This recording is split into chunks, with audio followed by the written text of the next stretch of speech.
Hello everyone and welcome back to B2 Learning. Myself Nitesh Kataria, your mathematics mentor. बच्चा आज हम start कर रहे हैं सर्कल चैप्टर का 4th लेक्चर, मतलब 3 लेक्चर अब तक हमने कंप्लीट करें। काफी सारा पोर्शन है जो उसमें कंप्लीट कर लिया, लास्ट क्लास में भी काफी कुछ पढ़ा था और उसके आगे का पोर्शन आज हम स्टार्ट करने वाले हैं 4th लेक्चर में, है ना। तो स्टार्ट करने से पहले बता दूं कि आज का लेक्चर कंपैरेटिवली थोड़ा सा ज्यादा इंपॉर्टेंट है। ज्यादा इंपॉर्टेंट है इसलिए क्योंकि आज हम बात करेंगे सर्कल के और उसके टेंजेंट के बीच में, मतलब लाइन और सर्कल की इक्वेशन, लाइन और सर्कल के बीच में रिलेशन, वहीं से फिर टेंजेंट आ जाएगा। और टेंजेंट जो पॉइंट है ना, जो टॉपिक है वो इंपॉर्टेंट है। इंपॉर्टेंट ऐसा है क्योंकि आप देखना कि आप जब प्रीवियस ईयर के क्वेश्चन उठाओगे तो फाइंड कि टेंजेंट से काफी क्वेश्चंस आते हैं। अगर ये चैप्टर अपने पास बात करें कोनिक सेक्शन, तो कोनिक सेक्शन में या सर्कल में जब आप प्रीवियस ईयर के क्वेश्चन देखोगे तो फाइंड कि टेंजेंट के काफी क्वेश्चन मिलेंगे और मिक्स क्वेश्चन भी देंगे कि भाई एक ही लाइन को टेंजेंट सर्कल का बना दिया, पैराबोला का बना दिया, अब लाइन से रिलेटेड को रिलेशन पूछ रहा है। तो जब भी ये क्वेश्चन आता है मतलब टेंजेंट का कॉन्सेप्ट क्लियर होना जरूरी है। ठीक, तो मैं स्टार्ट करता हूं। पूरे लेक्चर को ध्यान से अच्छे से समझिएगा, कोई डाउट लगे तो रिपीट करिएगा ताकि वो क्लैरिटी ब्रेन में आ जाए, वो मिस नहीं होना चाहिए कुछ भी पार्ट। अब चैप्टर की स्टार्टिंग जो आज हो रही है वो अपने पास टॉपिक है लाइन एंड ए सर्कल। अब लाइन एंड ए सर्कल क्या बताता है कि सर जैसे हमने जस्ट पिछले लेक्चर को मैं रिवाइज कर रहा हूं तो हमने लास्ट टॉपिक पढ़ा था position of a point with respect to a circle, कि भाई कोई भी एक पॉइंट दे रखा है, कोई भी एक सर्कल दे रखा है, तो पॉइंट और सर्कल के बीच में रिलेशन क्या क्या पॉसिबल है कि या तो पॉइंट कैन लाई, हो सकता है कि पॉइंट जो है वो लाई कर रहा है इनसाइड द सर्कल, और maybe it's lying outside the circle और maybe on the circle. तो पॉइंट सर्कल के इनसाइड, आउटसाइड या ऑन द सर्कल हो सकता है। सिमिलरली अगर मैं लाइन की बात करूं तो लाइन और सर्कल का क्या रिलेशन पॉसिबल है, अब वो रिलेशन को एक बार समझ लेते हैं। अब रिलेशन में अगर देखूं तो मुझे इतना समझ आ रहा है कि सर ना अगर कोई भी एक लाइन है और कोई भी एक सर्कल है तो पॉसिबिलिटी तो अपने पास यही है, 3 केसेस की पॉसिबिलिटीज है। मैं तीनों केसेस को एक एक करके डिस्कस करता हूं। सबसे पहले तो पॉसिबिलिटी क्या जाती है कि ये मेरे पास अगर सर्कल है ना, ये अपने पास कोई भी एक सर्कल है, तो ये पॉसिबिलिटी है कि जो लाइन है ना सर, वो सर्कल को कट करते हुए जा रही है 2 डिफरेंट पॉइंट पर। लाइन जो है वो सर्कल को ऐसे 2 डिफरेंट पॉइंट पर कट करके जा रही है। ठीक, दूसरा पॉसिबिलिटी क्या है, दूसरा पॉसिबिलिटी सर्कल के लिए आता है, मैं दोनों पॉसिबिलिटीज लिख देता हूं। ये अपने पास सेकंड पॉसिबिलिटीज, ये अपने पास कोई थर्ड पॉसिबिलिटी जा रही है। तो सर सेकंड पॉसिबिलिटी अपने पास जा रही है, हाँ सेकंड पॉसिबिलिटी अपने पास जा रही है कि जो लाइन है वो सर्कल को, जैसे इसने तो 2 डिफरेंट पॉइंट पे कट करा, ये लाइन सर्कल को 2 डिफरेंट पॉइंट पे कट ना करके किसी एक पॉइंट पर टच करके जा रही हो। ठीक, और तीसरी पॉसिबिलिटी सर ना सर्कल को लाइन ना तो कट कर रही है ना टच कर रही है, बाहर से ही कहीं चली जा रही है। तो अगर मैं इमेजिनेशन भी करूं या खुद भी समझूं तो मुझे इतना समझ आ रहा है सर लाइन और सर्कल का यही तो रिलेशन है। हो सकता है लाइन सर्कल को 2 पॉइंट पे कट कर रहा हो सकता है लाइन सर्कल को किसी एक पॉइंट पे टच कर रही हो, और हो सकता है कोई टच ही नहीं कर रही हो, दूर से चले जाए। इसके अलावा तो कोई पॉसिबिलिटीज ही नहीं है। बात समझ आए? जब भी लाइन सर्कल को 2 डिफरेंट पॉइंट पर कट करती है तो इसका मतलब इस लाइन को हम बोलते हैं सीकेंट। इस लाइन को क्या बोला जाता है? सीकेंट। जब भी लाइन सर्कल को किसी एक पॉइंट पर टच करती हुई जा रही है तो उसे क्या बोला जाता है? तो इस लाइन को बोलते हैं टेंजेंट। तो टेंजेंट ऑफ गिवन सर्कल। और जब लाइन बाहर से चली गई तो ना सीकेंट है ना टेंजेंट है, तो वो कोई और ही लाइन है। तो अब ये 3 पॉसिबिलिटीज मेरे पास बनती है, मैं तीनों को डिस्कस करता हूं। अब सवाल ने क्या बोल रहा है? सवाल बोल रहा है कि if L equals to 0 is a line and S equals to 0 is a circle। मतलब ये मैं एक एक केस की बात करूं तो ये जो है लाइन, ये L है, लाइन को L से रिप्रेजेंट करा, और जो सर्कल है उसे S से रिप्रेजेंट करा। तीनों केस में यही जा रहा है कि सर जो L है वो लाइन को और S सर्कल को रिप्रेजेंट कर रहा है। इसके अलावा बोला है sir R is radius and P is perpendicular length, and P is the length of perpendicular from the center of the line। मतलब ये क्या बोलना चाह रहा है, मैं इसको इजी फॉर्म में समझाता हूं। तो इजी फॉर्म में ऐसा है कि सर सर्कल है तो कोई ना कोई सेंटर होगा, तो इस सर्कल का सेंटर यहां पर कहीं है, इसका सेंटर यहां पर कहीं है, इसका सेंटर यहां पर कहीं है। अब बोल रहा क्या है कि अगर L लाइन है, S सर्कल है और R इस सर्कल का रेडियस है ना, सर्कल का जो भी रेडियस होगा वो किसके इक्वल जा रहा है? ये रेडियस मान लेता हूं, रेडियस अपने को R दे रखा है, R is the radius and P is the perpendicular length. जो P से हमने लाइन पर, जो सेंटर से हमने लाइन पर बनाया, मतलब अगर इसको सेंटर से मैं लाइन पर परपेंडिकुलर ड्रॉ कर देता हूं तो जो परपेंडिकुलर लेंथ है, इस लेंथ को इस स्टेटमेंट ने P बताया। बात समझ आ गया। अच्छा, तीनों की लेंथ डिफरेंट है। जैसे अगर मैं इस केस की बात करता हूं तो यहां पे जो लेंथ है वो क्या आ रहा है, यहां पे ये परपेंडिकुलर ड्रॉ करेंगे तो ये जो परपेंडिकुलर ड्रॉ करेंगे तो यही अपने पास लेंथ आ गया जिसको P बोला। और ये पॉसिबिलिटी ये जा रही है कि लाइन पर परपेंडिकुलर ड्रॉ करा और ये जो लेंथ निकल के आ रही है इस लेंथ को P बोल दिया। ठीक है, अब मैं बता रहा हूं कि बस मैं P और R को कंपेयर करके कैसे ये बता सकता हूं कि लाइन जो है वो सर्कल पे सीकेंट है, टेंजेंट है या फिर बाहर से निकल जा रही है। अब समझिएगा, तीनों केस देखते ही समझ आ जाएंगे। क्या क्या केस? पहला केस क्या बोल रहा है कि अगर P उस लाइन का सेंटर से परपेंडिकुलर डिस्टेंस यानी कि P, लाइन का सेंटर से परपेंडिकुलर डिस्टेंस यानी कि P, अगर P का लेंथ रेडियस यानी कि R से स्मॉलर है, रेडियस यानी कि R से स्मॉलर है, तो अगर P का लेंथ रेडियस से स्मॉलर है, इसका मतलब मुझे क्या समझ आ रहा है, इसका मतलब लाइन क्या बन रही है, सीकेंट। दिख रहा है भाई, ये लेंथ तो इतना सही है और R तो बड़ा है, तो R से स्मॉलर है P। जब भी R से P का लेंथ स्मॉलर जा रहा है, इसका मतलब वहां पर सीकेंट फॉर्म हो रही है। क्या ये बात समझ आ गया? दूसरा पॉसिबिलिटी देखो, अब इस क्वेश्चन में बात करूं तो भाई टेंजेंट है तो टच करके जा रही है ना, और मुझे पता है कि सेंटर को टेंजेंट से ज्वाइन करेंगे तो परपेंडिकुलर जाएगा, तो ये जो परपेंडिकुलर बनेगा ये पॉइंट ऑफ कांटेक्ट पे टच कर रहा है और पॉइंट ऑफ कांटेक्ट सर्कमफरेंस पे, मतलब यही तो मेरे पास रेडियस R है और यही मेरे पास परपेंडिकुलर लेंथ P है। यानी कि अगर P का जो वैल्यू है वो रेडियस R के बराबर आ गया, यानी कि पॉइंट का या सेंटर से लाइन का परपेंडिकुलर डिस्टेंस, सेंटर से लाइन का परपेंडिकुलर डिस्टेंस अगर रेडियस के बराबर है तो वो जो लाइन है वो सर्कल के लिए क्या बन जाएगी सर, वो टेंजेंट बन जाएगी। ये भी बात खत्म हो गई। थर्ड पॉसिबिलिटी क्या बनता है सर? थर्ड पॉसिबिलिटी यहां मुझे दिख रहा है कि सर रेडियस तो इतनी सी है, ये तो रेडियस है और परपेंडिकुलर लेंथ तो काफी लंबी जा रही है, इसका मतलब अगर P का वैल्यू रेडियस से ग्रेटर है, अगर P का वैल्यू यानी कि लाइन का सेंटर से परपेंडिकुलर डिस्टेंस सर्कल की रेडियस से ज्यादा जा रहा है, तब तो बन जाएगा बाहर लाइन, तब तो लाई कर रही होगी आउटसाइड द सर्कल। अगर पी आर के बराबर है तो स्टेंजेंट ऑफ द सर्कल, और अगर पी आर से स्मॉलर है तो सीकेंट ऑफ द सर्कल। ये पॉसिबिलिटी मेरे को समझ आती है, ये आराम से नोट कर लेना, इंपॉर्टेंट है, काम की। ठीक है, तो यहां से मुझे जब भी कोई लाइन का इक्वेशन दे, सर्कल का इक्वेशन दे, तो जब लाइन का इक्वेशन पता है, सर्कल का इक्वेशन पता है, तो सर्कल के इक्वेशन से क्या सेंटर और रेडियस निकाल सकता हूं? निकल गया, सेंटर और रेडियस निकल गया और मेरे पास सेंटर के कोऑर्डिनेट है, तो क्या लाइन और पॉइंट के बीच में perpendicular distance can be find? Of course we can find. ये तो हमने स्ट्रेट लाइन में पढ़ा ही है, मैं एक बार के लिए आपको बता देता हूं, है ना, रफ वर्क के लिए। ऑल्दो ये बताना नहीं चाहिए क्योंकि तो हम ऑलरेडी पढ़ चुके हैं, बट इसलिए मैं बता दे रहा हूं कि अगर मेरे पास लाइन का इक्वेशन जो दे रखा है वो ax plus B Y plus C दे रखा है, ठीक, और कोई भी पॉइंट P है जिसके कोऑर्डिनेट मुझे x1, y1 गिवन है, जिसके कोऑर्डिनेट अपने को x1, y1 गिवन है, पॉइंट गिवन है, लाइन गिवन है। अब अगर मुझे P से परपेंडिकुलर डिस्टेंस की बात करूं, यानी कि अगर मैं परपेंडिकुलर डिस्टेंस की बात करता हूं ऑफ P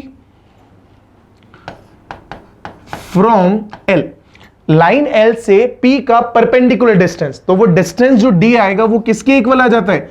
वो डिस्टेंस अपने पास आता है किसके इक्वल, समझना।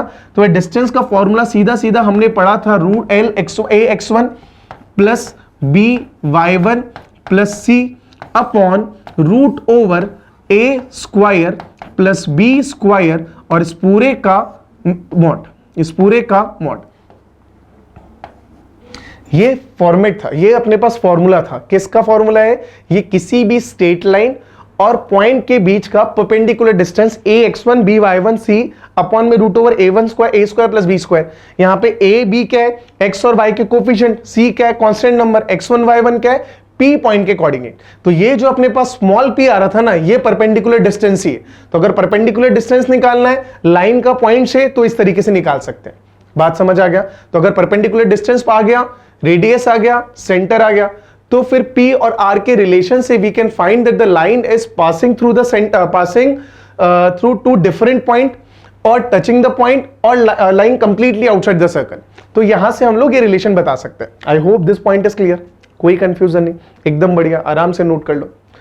अगर ये नोट हो गया है और ये समझ आ गया है तो मैं आगे बढ़ जाता हूं। चलो अब हम बात कर रहे हैं, अगेन क्या बोल रहा है, लाइन एंड सर्कल। अभी बात तो उसी की हो रही है, बट अब की बार जो लाइन का इक्वेशन है वो डिफरेंट फॉर्म में है ना। डिफरेंट फॉर्म में कैसे कि अगर हमें लाइन जो दे रखी है वो y is equal to M X plus C दे रखा है, मतलब स्लोप फॉर्म है, जहां पे m जो है वो स्लोप को रिप्रेजेंट कर रहा है और c जो है वो y इंटरसेप्ट को रिप्रेजेंट कर रहा है लाइन के, ठीक। और सर्कल अपने को दे रखा है x square plus Y square equals to A square, है ना। सर्कल दे रखा है x square plus Y square equals to A square. अगर मैं सर्कल में और इस लाइन में बात करूं तो एक तो मुझे यहां क्या पता है सर, यहां पे अपने को स्लोप पता है। अगर मैं स्लोप की बात करूं तो स्लोप कितना जा रहा है सर, यहां से हम लोगों को जो स्लोप का वैल्यू मिल रहा है वो मिल रहा है m, ठीक। और अगर मैं इस क्वेश्चन की बात करता हूं तो यहां से, है ना, यहां से क्या क्या मिल रहा है, यहां से अगेन अगर हम लोग फाइंड कर पा रहे हैं, समझना, अगर यहां से मैं फाइंड कर पा रहा हूं तो जो सेंटर है सबसे पहले तो सेंटर किसके इक्वल जा रहा है सर, सेंटर जा रहा है 0,0, सेंटर जा रहा है 0,0 और रेडियस किसके इक्वल जा रहा है सर, रेडियस यहां पे जा रहा है a के इक्वल, ठीक। तो अगर मेरे पास एक लाइन जिसका स्लोप m है और जिसका y इंटरसेप्ट c है, जिसका y इंटरसेप्ट c है, और दूसरा सर्कल जिसका सेंटर 0,0 और जिसका रेडियस a है, अगर इन दोनों, ये लाइन और सर्कल के बीच में रिलेशन में निकालना चाहूं तो क्या पॉसिबिलिटी जाती है, ये ना 3 रिलेशन बनते हैं और ये याद हमको रखने हैं क्योंकि कई बार ये डायरेक्टली काम आते हैं, ठीक है। क्या रिलेशन बन रहा होता है, मैं तीनों रिलेशन समझा देता हूं आपको, बाद में तीनों के डेरिवेशन भी मैं समझा दूंगा कि कैसे वो बन रहा है, ठीक। तो यहां पे अगर सी स्क्वायर का वैल्यू, सी कौन है यहां पे ध्यान रखना, सी जो है वो लाइन का, गिवन लाइन का वाई इंटरसेप्ट है, गिवन लाइन का वाई इंटरसेप्ट है। तो अगर सी स्क्वायर का वैल्यू ए square into 1 plus M square, जहां पे एम किस चीज को रिप्रेजेंट कर रहा है, स्लोप को, ए किस चीज को रिप्रेजेंट कर रहा है, रेडियस को। तो भाई यहां सब कांस्टेंट है, यहां सब कांस्टेंट है, तो न्यूमेरिकल वैल्यू यही तो आएगा। तो अब सी स्क्वायर का वैल्यू इसके या क्या आ सकता है, या तो इक्वल आ सकता है। सेकेंड पॉसिबिलिटी सर यहां बनती है कि हो सकता है कि सी स्क्वायर का वैल्यू स्मॉलर आ जाए A square into 1 plus M square से। और तीसरी पॉसिबिलिटी सर यही तो पॉसिबल है कि अपने पास सी स्क्वायर का वैल्यू जो आ जाए वो ग्रेटर आ जाए A square into 1 plus M square से। तो सी स्क्वायर, ए स्क्वायर और एम स्क्वायर का जो रिलेशन निकल रहा है वो यही पॉसिबिलिटी है कि या तो सी स्क्वायर इसके इक्वल आ रहा होगा, स्मॉलर आ रहा होगा और ग्रेटर आ रहा होगा, ठीक। तीनों केस के अंदर लाइन और सर्कल का रिलेशन क्या बनता है वो मैं समझा देता हूं। अब तीनों केस को अगर मैं 1 बाय 1 पढ़ूं तो सबसे पहला केस, जब भी सी स्क्वायर का वैल्यू ए square into 1 plus M square के इक्वल आ जाए, इसका मतलब ये कि y equals to M X plus C, जो लाइन था, जो भी अपने को लाइन दे रखा है, इज टेंजेंट टू, किसके टेंजेंट है, किसके ऊपर टेंजेंट है, जो भी सर्कल दे रखा है। सर्कल कौन सा दे रखा है, x square plus Y square equals to A square. तो अगर अपने पास सी स्क्वायर का वैल्यू ए square into 1 plus M square के इक्वल है, तब तो लाइन जो है वो सर्कल पर टेंजेंट है। अगर सी स्क्वायर का वैल्यू इससे स्मॉलर है, सी स्क्वायर का वैल्यू ए square into 1 plus M square से स्मॉलर है, इसका मतलब y is equals to M X plus C is secant.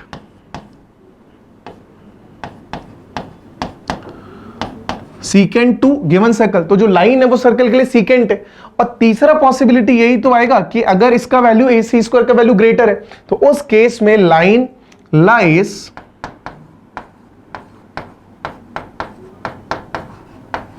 Outside the circle. Line can be tangent, can be secant, can lie outside. Relation बता रहा है कि तीनों में से क्या पॉसिबल केस बन रहा है। तो जब भी सी स्क्वायर का वैल्यू इसके equal, A square into 1 plus M square के इक्वल है तो लाइन टेंजेंट है, स्मॉलर है तो लाइन सीकेंट है, और ग्रेटर है तो लाइन आउटसाइड लाई कर रही है। बात समझ आ गया। यहां पे जो हमेशा सबसे इंपॉर्टेंट पॉइंट है जो नोट करने का, वो हमारे पास ये है, जिसको हमें किसी भी केस में मिस नहीं करना, बिकॉज मैं बहुत सारे स्टूडेंट्स को देखता हूं जो इसको मिस करते हैं। तो ये सबसे इंपॉर्टेंट है, सबसे इंपॉर्टेंट है। ये का मतलब कि सर ये सिर्फ उस केस में पॉसिबल है, ये तीनों कंडीशंस केवल तभी पॉसिबल है जब सर्कल का सेंटर 0,0 और रेडियस a दे रखिए। अगर सर्कल का सेंटर 0,0 के अलावा कुछ भी और है तो ये रिलेशन डायरेक्टली जो है वो एप्लीकेबल नहीं होगा। ये रिलेशन हमें फाइंड करना पड़ेगा case to case, question to question. क्या ये बात समझ आ गया? इसमें कोई तकलीफ नहीं, क्लियर है। तो सी स्क्वायर, ए स्क्वायर और एम स्क्वायर के रिलेशन के बेस पे जो है एम लाइन का स्लोप, सी वाई इंटरसेप्ट लाइन के केस में लाइन का, और जो अपने पास ए आ रहा है वो सर्कल का रेडियस है, तो वहां पे इनके रिलेशन के बेसिस पे मैं लाइन का position with respect to given circle जिसका सेंटर 0,0 हो निकाल सकता हूं। बात समझ आ गया? आराम से इसको नोट कर लेना, इंपॉर्टेंट है। जब ये मेरे को समझ आ गया, ये नोट हो गया है, अब मैंने इसकी प्रूविंग की एक बार बात कर लेता हूं कि सर ऐसा क्यों हो रहा है। अब ऐसा इसलिए हो रहा है कि अब समझिएगा कि लाइन तो मेरे को क्या दे रखा है, जो लाइन हमें दे रखा है यहां पे, वो अपने को दे रखा है y equals to mx plus C, यही दे रखा है। अच्छा, जो सर्कल अपने को दे रखा है, वो सर्कल क्या दे रखा है, सर्कल दे रखा है sir x square plus Y square equals to A square, जहां पे ए कौन है, रेडियस है, यही तो दे रखा है। अब सर लाइन और सर्कल के बीच में क्या चाहिए, मुझे नंबर ऑफ सॉल्यूशन निकाल दो। सर अगर मैं इन दोनों को सॉल्व करूं और इनके नंबर ऑफ सॉल्यूशन 2 आ जाए ना, 2 सॉल्यूशन आ जाए, इसका मतलब क्या होगा, इसका मतलब लाइन सर्कल को कट करके जा रही होगी। अगर सिंगल सॉल्यूशन है मतलब लाइन सर्कल को टच करके जा रही होगी, और नो सॉल्यूशन है मतलब लाइन सर्कल के बाहर लाई कर रही होगी। ऐसा ही तो होगा भाई, ऐसा ही तो होगा, है ना। यहां से अगर मैं समझूं, सर इस केस के अंदर लाइन और सर्कल के बीच के 2 सॉल्यूशन है, इस केस के अंदर लाइन और सर्कल के बीच में एक ही सॉल्यूशन है, और इस केस के अंदर लाइन और सर्कल के बीच में कोई भी सॉल्यूशन नहीं है। यही 3 पॉसिबल केस बनेंगे, कोई दिक्कत नहीं। तो y का वैल्यू उठा के रख दो। तो यहां से एक काम करते हैं, यहां से हम लोग एक काम करते हैं कि यहां से put y from L to S, L से y का वैल्यू उठाए और S में रख देते हैं ताकि सॉल्यूशन फाइंड कर सके, तो कर दो। तो यहां से अपने पास आ जाएगा x स्क्वायर प्लस y मतलब mx plus c whole square equals to a square, यही तुम्हारा है ना, ये अपने पास आ गया। इसको सॉल्व करो। सो सॉल्व करो तो क्या मिल रहा है, यहां से मिल रहा है x स्क्वायर प्लस यहां से मिल रहा है अपने पास m square x square plus c square plus 2 times of m c x minus a square equals to 0। कोई दिक्कत नहीं, ठीक। इसको कंप्लीटली क्वाड्रेटिक की फॉर्म में लिख दो। अब क्वाड्रेटिक की फॉर्म में लिख दो तो क्या आ जाएगा, x स्क्वायर, तो यहां से क्या आएगा 1 प्लस m स्क्वायर, यानी कि x स्क्वायर का कोफिशिएंट आ गया 1 plus m square, x square plus constant मतलब c के साथ x के साथ में क्या आ रहा है 2mc, x का कोफिशिएंट आ गया 2mc, यही आ रहा है। और बचा हुआ सब कांस्टेंट, तो कांस्टेंट में क्या बचा, x स्क्वायर आ गया, ये आ गया, ये आ गया, तो बचा कांस्टेंट में c स्क्वायर और माइनस a स्क्वायर। तो कांस्टेंट में बच रहा है मेरे पास c square minus a square equals to 0। ये मेरे पास आ गए इन दोनों की कंबाइन इक्वेशन, ठीक। अब इसके क्या चाहिए, इसके सॉल्यूशन। अब इसका सॉल्यूशन ये आएगा, ये आएगा, ये आएगा। तो ध्यान करो कि अगर मैं देखूं तो क्या ये क्वाड्रेटिक फॉर्म को ही नहीं रिप्रेजेंट कर रहा है, कि मतलब मेरे को पता है कि सर क्वाड्रेटिक इक्वेशन में हमेशा अगर पॉइंट, अगर लाइन है ना, सर्कल यानी कि जो पैराबोला है, पैराबोला को याद करना, अगर पैराबोला लाइन के कंप्लीटली ऊपर है, यानी कि ये कौन सा केस, अरे भाई ये कौन सा केस बताता है, ये केस बताता है डी नेगेटिव वाला। जब भी डी नेगेटिव होता है तो फिर एक्स एक्सिस क्या करता है, इंटरसेक्ट ही नहीं करता, बाहर से चला जाता है, यही तो जाता है। अच्छा, जब भी अपने पास इस केस की बात करूं, यानी कि जब पैराबोला एक्स एक्सिस को टच करके जा रहा है मतलब डी 0 होता है, और अगर थर्ड केस की बात करूं तो डी क्या हो जाएगा, पॉजिटिव हो जाएगा। ये चीज हमें ध्यान रखनी है, क्योंकि यहां पे तो हमने क्या करा, जब सेंटर मेरे पास 0,0 था तो मैंने तो सीधे सीधे 3 इक्वेशन से याद कर ली, ठीक। बट अगर 0,0 नहीं है तो हर बार ये पूरी प्रोसीजर, ये पूरा प्रोसीजर मतलब ये जो पूरा डेरिवेशन है वो अपने को करना पड़ेगा, तब जाके हम a, c और m के बीच में रिलेशन निकाल पाएंगे, वरना हम नहीं निकाल पाएंगे। बात समझ आए? तो इसलिए डेरिवेशन समझना इंपॉर्टेंट है। तो यहां पे हमने क्या करा, सबसे पहले तो x का जो भी वैल्यू निकाला लाइन का वो पुट कर दिया सर्कल के अंदर।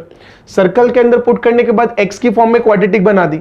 अब यहां पे 3 पॉसिबिलिटी देख लो। अगर लाइन सर्कल के बाहर लाई कर रही है मतलब d 0 है, टच कर रही है यानी कि टेंजेंट है तो d 0 है, इस केस में d नेगेटिव है। और अगर लाइन सीकेंट है ना, गिवन लाइन सर्कल के लिए सीकेंट है तो d पॉजिटिव आएगा। अब यहां पे चेक कर लो, तीनों पॉसिबिलिटीज निकाल लो। तो सबसे पहले तो मैं d का वैल्यू निकाल लेता हूं, और d का वैल्यू अगर मैं निकालना चाहूं यहां से तो d किसके इक्वल आएगा, b स्क्वायर माइनस 4ac। तो b स्क्वायर मतलब 2mc square minus 4ac। a का वैल्यू कितना है, a का value 1 plus m square. c का वैल्यू कितना है, c का वैल्यू है c square minus a square. ये अपने पास आ गया d का वैल्यू। क्या ये बात समझ आती है आराम से, क्लियर? ब्रैकेट ओपन कर ले ताकि थोड़ा सा ठीक दिखे। ब्रैकेट ओपन कर लेंगे तो यहां से मुझे क्या दिख रहा है, यहां से दिख रहा है sir 4m square c square minus यहां से क्या दिख रहा है 4 अंदर ले जाता हूं, 4 अंदर ले जाता हूं तो क्या जा रहा है, यहां से जा रहा है 4, या फिर एक काम करता हूं 4 कॉमन ले लेता हूं दोनों में से, 4 कॉमन ले लिया तो 4 तो बाहर आ गया, यहां से बच गया बस इन दोनों का प्रोडक्ट, तो यहां से आ रहा 1 इंटू सी स्क्वायर मतलब सी स्क्वायर माइनस 1 इंटू ए स्क्वायर तो माइनस ए स्क्वायर माइनस माइनस प्लस ए स्क्वायर, ठीक। फिर यहां से एम स्क्वायर सी स्क्वायर नेगेटिव का तो नेगेटिव में एम स्क्वायर सी स्क्वायर, फिर नेगेटिव और नेगेटिव नेगेटिव पॉजिटिव होने के बाद तो पॉजिटिव में A square into M square. मैंने कुछ नहीं किया, मैंने ब्रैकेट ओपन कर दिया, ये आपको समझ आ गया। तो यहां तक हम कर चुके, ये डी का वैल्यू आ गया। और सिंप्लीफाई करना चाहे तो कर दो, तो यहां से 4 तो एज इट इज, अब क्या बच रहा है एम स्क्वायर सी स्क्वायर एम स्क्वायर सी स्क्वायर। सर ये नेगेटिव ये पॉजिटिव ये हो गया कैंसिल, हो गया कैंसिल। बचा क्या, बचा मेरे पास यहां से ए स्क्वायर प्लस में A square M square minus में सी स्क्वायर, इसके अलावा कुछ बचा नहीं। ये मेरे पास आ चुका है डी का वैल्यू। ये किसका वैल्यू आ गया, ये अपने पास डी का वैल्यू आ गया। अब ये अगर डी का वैल्यू आ गया है तो मुझे क्या चेक करना है, मुझे यही तिक्का चेक करना है कि सॉल्यूशन क्या जाएंगे। अब सॉल्यूशन कौन डिसाइड करेगा, सॉल्यूशन डिसाइड करेगा कि डी के, अरे भाई इसको मैं थोड़ा सा नीचे की तरफ शिफ्ट करना चाह रहा था और ये ऊपर की तरफ शिफ्ट हो गया। हाँ चलो, हाँ भाई मैं क्या बात कर रहा था, तो ये डी का वैल्यू आ गया। अब डी का वैल्यू नेगेटिव है कि पॉजिटिव है कि जीरो है, उसी के हिसाब से तो पता चलेगा लाइन कैसे जा रही है। तो तीनों केस निकाल देता हूं। अब तीनों केस निकालना है तो मुझे थोड़ा सा स्पेस चाहिए, मैं काम करता हूं थोड़ा सा स्पेस बनाने की कोशिश कर लेता हूं अगर बन पाया।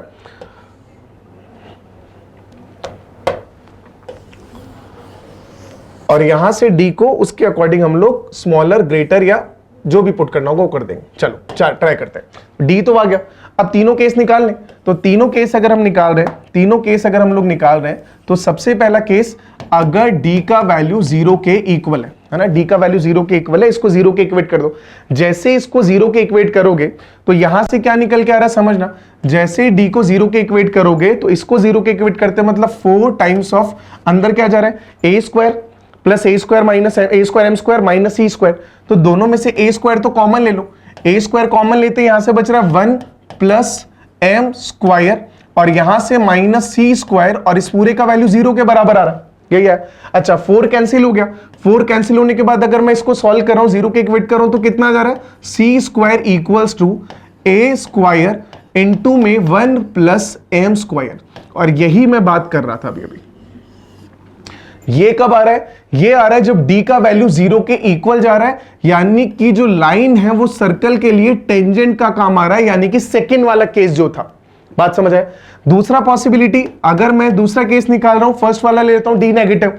अगर d को नेगेटिव कर देता हूं तो होगा क्या, बस ये सारा नेगेटिव हो जाएगा।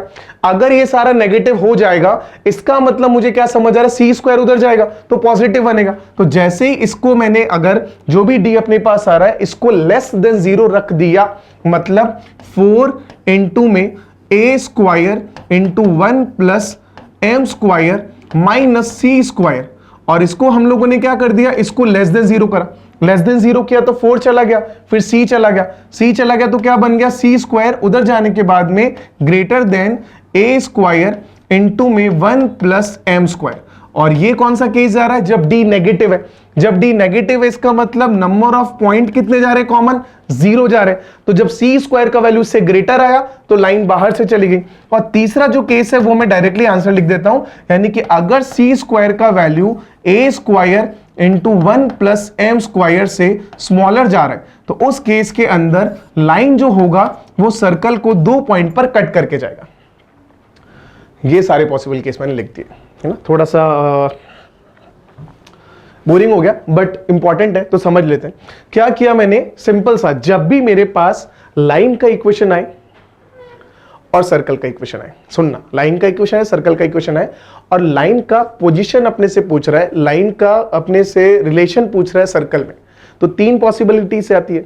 तो अब तीनों पॉसिबिलिटीज में से लाइन सर्कल के इनसाइड है, मतलब कट करके जा रही है, टच करके जा रही है, बाहर से जा रही है। इसको फाइंड करने का एक तरीका तो वो जो मैंने पहला मेथड पढ़ा। पहला मेथड कौन सा पढ़ा, पहला मेथड हमने सीधा सीधा ये पढ़ लिया कि सर पॉइंट का लाइन का परपेंडिकुलर डिस्टेंस सेंटर से निकाल लो और उस परपेंडिकुलर डिस्टेंस को रेडियस से कंपेयर कर लो। रेडियस से ग्रेटर, स्मॉलर और इक्वल के हिसाब से हम लोग लाइन का कंडीशन बता सकते हैं कि सर्कल के रिस्पेक्ट में क्या जा रहा है। पहला तरीका। दूसरा हमने कहा कि जब स्पेशल केस अपने पास है और स्पेशल केस ऐसा है कि सर्कल का सेंटर 0,0 है, तो हम लोग ना डायरेक्टली ये रिलेशन काम में ले लेंगे कि सी स्क्वायर को और a square into 1 plus M square को कंपेयर करें। अगर दोनों का वैल्यू इक्वल है तो फिर उस केस के अंदर टेंजेंट है, अगर सी स्क्वायर स्मॉलर है तो सीकेंट है, और सी स्क्वायर ग्रेटर है तो लाइन बाहर से जा रही है। यही पढ़ा हमने, कोई दिक्कत नहीं, ठीक है।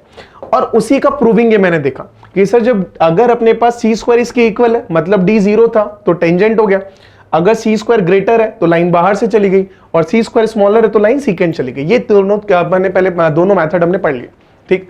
अब जब सर्कल का सेंटर 0,0 था तब तो अब डायरेक्टली ये रिलेशन काम में लेंगे, और अगर सर्कल का सेंटर 0,0 नहीं है उस केस में दो मेथड कौन कौन से जाएंगे। पहला मेथड तो जो फर्स्ट वाला मेथड पढ़ा था, जो परपेंडिकुलर डिस्टेंस को रेडियस से कंपेयर करके आएगा, और दूसरा मेथड क्या होगा कि ये सारा डेरिवेशन हमको करना पड़ेगा कि लाइन की इक्वेशन को सर्कल की इक्वेशन में पुट करोगे, y से रिप्लेस करोगे, पूरा सॉल्व करोगे, सॉल्व करने के बाद में d को नेगेटिव, 0 या पॉजिटिव रखोगे, d का वैल्यू चेक करोगे, और d का वैल्यू ही बताएगा कि लाइन जो है वो सर्कल से रिलेशन कैसे बना रही है। तो ये हमने कर लिया। अभी क्वेश्चंस का प्रैक्टिस कर लेंगे तो थोड़ा सा और क्लैरिटी आ जाएगा, थोड़ा और समझ आ जाएगा। तो अब सवाल पे आ जाता है। अब सवाल बोला कि for what value of c will the line become the tangent for this circle. तो पहले तो देखो सर्कल लाइन का इक्वेशन कैसा दे रखा है। सर लाइन का इक्वेशन सीधा स्लोप फॉर्म में दे रखा है, y is equal to 2x plus c, ठीक। अच्छा सर्कल कैसा दे रखा है। सर ये सर्कल भी देखते ही समझ आ रहा है कि ये तो 0,0 वाला है, मतलब स्टैंडर्ड सर्कल आ गया, और इसका तो डायरेक्टली फॉर्म ही अपने को पता है। तो अगर इसको सॉल्व करना है तो सीधा तरीका है, कैसे। जब मैं लाइन की बात कर रहा हूं y is equal to 2x plus c, तो यहां से जो जो मुझे मिल रहा है उन सब चीजों को मैं एक साथ कर लेता हूं। यहां से मुझे चाहिए क्या था, दो चीजें चाहिए थी, एक तो m चाहिए, तो m का वैल्यू यानी कि स्लोप, तो स्लोप किसके इक्वल आ गया, 2 के बराबर आ गया, तो एक तो मेरे पास स्लोप आ गया।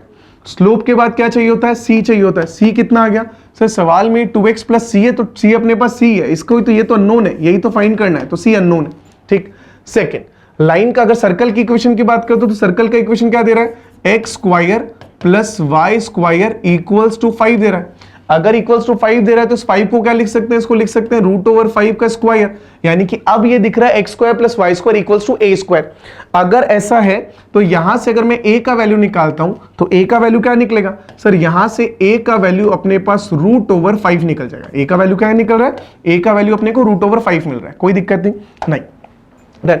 अब अगर ये आ गया तो अब मेरे को पता है सर्कल 0,0 लाइन स्लोप फॉर्म, तो टेंजेंट कब होगा, तो ये टेंजेंट कब आएगा, यही तो पूछा है कि c का वैल्यू जिसके लिए टेंजेंट हो जाए, तो टेंजेंट कब आता है, तो टेंजेंट अपने पास आता है जब c स्क्वायर का value a square into 1 plus m square के इक्वल आ जाए, ठीक। अब निकालो, तो c स्क्वायर किसके इक्वल चाहिए, a का वैल्यू पुट करो भाई। a कितना दे रखा है अपने को, a दे रखा है √5 का स्क्वायर कर रहे हैं तो कितना आ रहा है 5, इंटू में 1 प्लस एम स्क्वायर, तो 1 प्लस एम स्क्वायर की बात कर रहे हैं तो 1 प्लस m कितना है, m का वैल्यू 2 है, तो 2 स्क्वायर करें तो कितना आ रहा है, 4 आ रहा है, यही आ रहा है। तो यहां से c कितना आ गया, c स्क्वायर अपने पास आ गया 5 प्लस 5 इंटू 5 25, और c अपने पास आ गया प्लस माइनस 5। ऑप्शन चेक करो, c is equal to plus minus 5, option मिल गया, सीधा मार्क कर दिया। ये हम डायरेक्टली क्यों कर पाए, क्योंकि यहां पर सेंटर 0,0 था। जब भी सेंटर 0,0 आए, लाइन सर्कल का टेंजेंट कब बनेगा, जब c square is equal to a square into 1 plus m square सीधा बनता है। बात समझ आ गया। वहां से c का वैल्यू मिला, c के वैल्यू को मार्क करा और हम हो गए चैप्टर कॉन्सेप्ट से क्लियर। अब बढ़ जाते हैं आगे। अब एक और क्वेश्चन आ गया, for what value of k। अब के बार अननोन c की जगह कौन दे रखा है, k दे रखा है।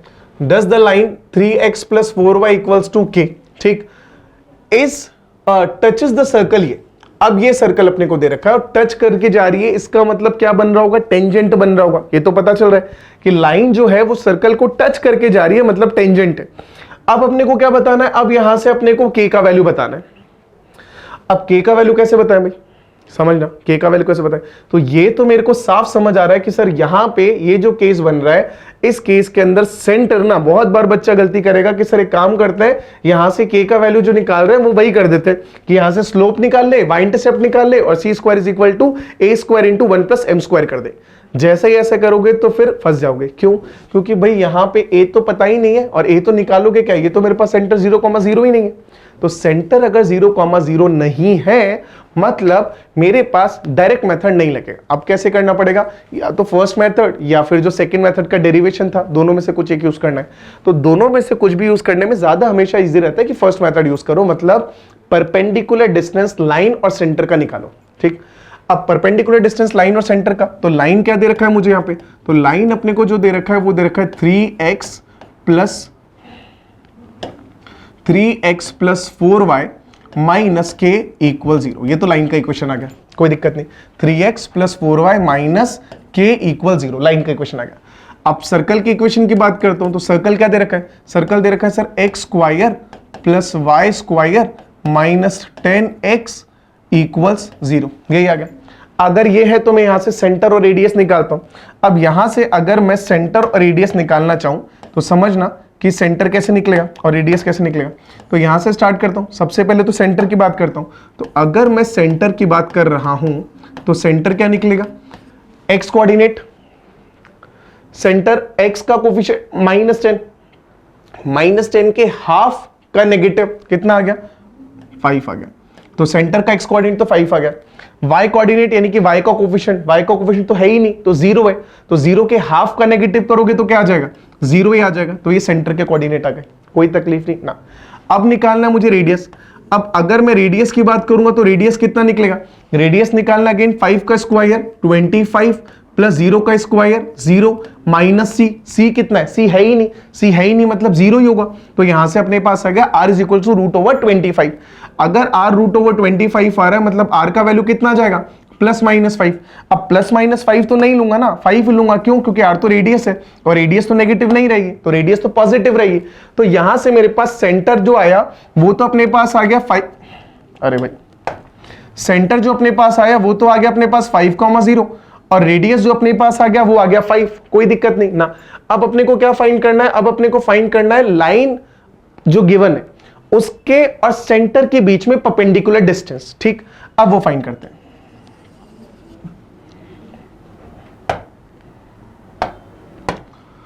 अब बात करता हूं perpendicular distance between centre, centre कौन है, सेंटर है यहां पे 5,0 एंड लाइन, लाइन कौन सा दे रखा है, लाइन अपने को यहां से दे रखा है 3x प्लस 4y माइनस के इक्वल्स 0। अब इन दोनों के बीच में परपेंडिकुलर डिस्टेंस निकालना है। अब परपेंडिकुलर डिस्टेंस का फॉर्मूला मैंने अभी भी लिखा था। परपेंडिकुलर डिस्टेंस का फॉर्मूला किसके बराबर आता है, डिस्टेंस किसके इक्वल आता है भाई, तो डिस्टेंस का फॉर्मूला हमने पढ़ा था ax1 plus by1 plus c upon √a square plus b square और इस पूरे का मॉड, क्योंकि डिस्टेंस की बात हो रही है। ये फॉर्मूला हमने पढ़ा है, ये फॉर्मूला अप्लाई कर दो। तो यहां से अब डी की बात करूं तो डी ए का वैल्यू, ए कौन है, एक्स का कोफिशिएंट, बी कौन है, वाई का कोफिशिएंट, सी कौन है, कांस्टेंट, और x1 y1 कौन है, x1 y1 है ये जो पॉइंट है इसका x कोऑर्डिनेट x1 और y कोऑर्डिनेट y1, तो पुट कर दो। तो a यानी कि 3 इंटू x1 यानी कि 5, तो 3 इंटू 5 यानी कि 15। ठीक, प्लस अब यहां से b का वैल्यू कितना है 4, y1 कितना है 0, तो 0 माइनस c प्लस c का मतलब कितना है, c अपने पास माइनस के, तो 15 माइनस के अपॉन में √a² plus b square. a का वैल्यू 3, b का वैल्यू 4, तो मतलब 3 स्क्वायर प्लस 4 स्क्वायर और इस पूरे का मॉड किसके इक्वल आ गया समझना। अब ये आ रहा है अपने पास 5 इंटू 3 15, तो यहां से आ गया 15 माइनस के अपॉन में 15 माइनस के अपॉन में कितना आ रहा है 3 स्क्वायर प्लस 5 स्क्वायर का रूट यानी कि 5 के इक्वल आ गया। बात समझ आया। और इस पूरे का क्या चल रहा है, इस पूरे का मॉड चल रहा है, इसमें कोई तकलीफ नहीं। ठीक, अब अगर ऐसा है तो डी का वैल्यू अगर निकालेंगे तो डी का वैल्यू कितना जा रहा है सर, डी का वैल्यू अपने पास जा रहा है प्लस माइनस लगाना पड़ेगा क्योंकि मॉड हटाना है, तो प्लस माइनस 15 माइनस के अपॉन में 5। अब ये वैल्यू आ गया। अब यहां से डी निकाल लो। अब डी निकालने के लिए करना है क्या है, मैं यहां से डी निकाल लो। तो यहां से अगर डी निकालना मैं काम करता हूं, नेक्स्ट पेज पे ले जाता हूं, तो यहां से मुझे मिल रहा है क्या सर, डी जो अपने पास आ रहा है वो आ रहा है प्लस माइनस 15 माइनस के अपॉन 5। अब इसको सॉल्व करो, सॉल्व करें तो एक बार प्लस के साथ सॉल्व कर लेते हैं, एक बार माइनस के साथ सॉल्व कर लेते हैं। तो एक बार प्लस के साथ सॉल्व करते हैं, प्लस के साथ सॉल्व करें तो क्या जा रहा है, तो यहां से आ रहा है 5d इक्वल्स टू 15 माइनस के, यही आ रहा है 5d इक्वल्स टू 15 माइनस के, यानी कि d का वैल्यू मेरे पास जो आ रहा है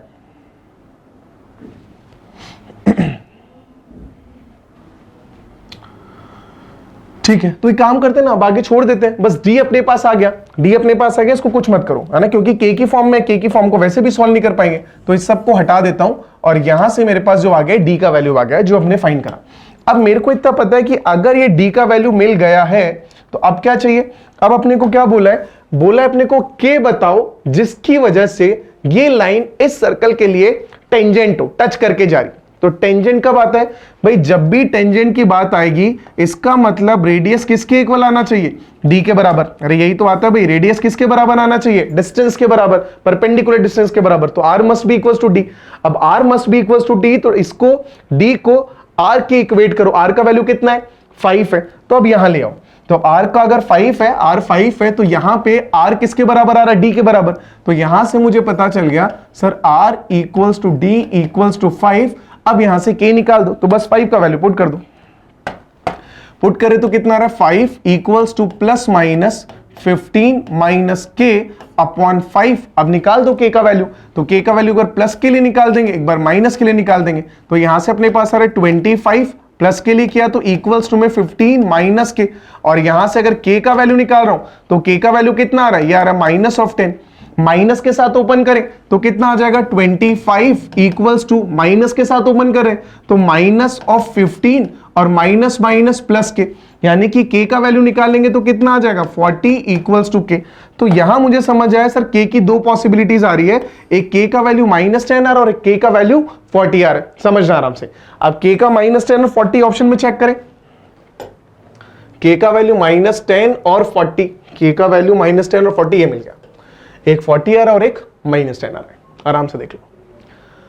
क्या ये पॉइंट क्लियर, क्वेश्चन समझ आया, सही लगा, क्या बोलना चाह रहा है वापस से समझना कि यहां पे अपने को सर्कल का इक्वेशन दे रखा था, सेंटर अपने को दे रखे हैं, सेंटर अपने फाइनल लाइन का इक्वेशन दे रखा है, और अपने को बताना है कि सर लाइन ना सर्कल के लिए टेंजेंट है, और लाइन सर्कल के लिए अगर टेंजेंट है तो k का वैल्यू फाइंड कर दो।